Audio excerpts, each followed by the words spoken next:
नमस्कार, मी Neha. Deshonnati news bulletin मध्ये आपलं स्वागत आहे. जाणून घ्या आतापर्यंतच्या ठळक घडामोडी. आम्ही सुद्धा एनडीएचे घटक अशी सूचक प्रतिक्रिया अमरावती जिल्ह्याच्या बडनेरा मतदारसंघाचे आमदार रवी राणा यांनी दिली.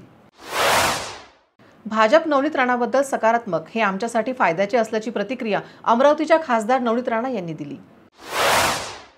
भारत जोडो न्याय यात्रेची समारोपीय सभा भारतीय जनता पक्षाच्या तानाशाही धोरणाविरोधात होईल. विधानसभेचे विरोधी पक्षनेते विजय वडेट्टीवार यांचा इशारा. केंद्रीय रेल्वे राज्यमंत्री रावसाहेब दानवे पाटील यांनी घेतले श्री साईबाबांच्या समाधीचे दर्शन. गरिबांना क्लस्टर योजनेतून हक्काचे घर मिळणार की नाही, असा संतप्त सवाल उपस्थित करीत नागरिकांनी स्वतःच्या तोंडाला काळे फासून कल्याण डोंबिवली महापालिका मुख्यालयावर निषेध मोर्चा काढला.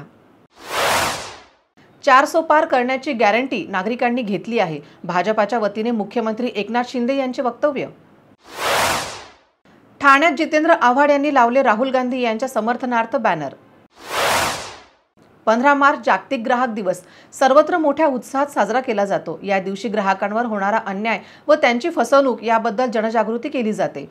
जळगाव जिल्ह्याच्या चोपडा तहसील कार्यालयात तहसील कार्यालय व ग्राहक संघटना यांच्या संयुक्त विद्यमाने ग्राहक दिवस साजरा करण्यात आला.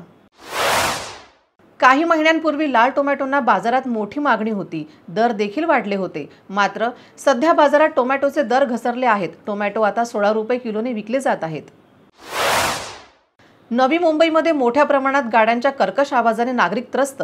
वाहतूक शाखेच्या वतीने कर्कश आवाजाचे सायलेन्सर असणाऱ्या गाड्यांवर कारवाई. याचबरोबर हे बातमीपत्र संपलं. पुन्हा भेटूया नवीन घडामोडींसोबत. नमस्कार. ठळक घडामोडींसाठी देशोन्नती न्यूज चॅनलला सबस्क्राइब करा आणि बेल आयकॉन प्रेस करा. मुंबई, पुणे, नागपूर, मराठवाडा असो का विदर्भ, राजकीय, सामाजिक, शैक्षणिक क्षेत्र असो का क्रीडा, सर्वच घडामोडीचे विश्लेषण पाहायला विसरू नका. फक्त देशोन्नती न्यूजवर.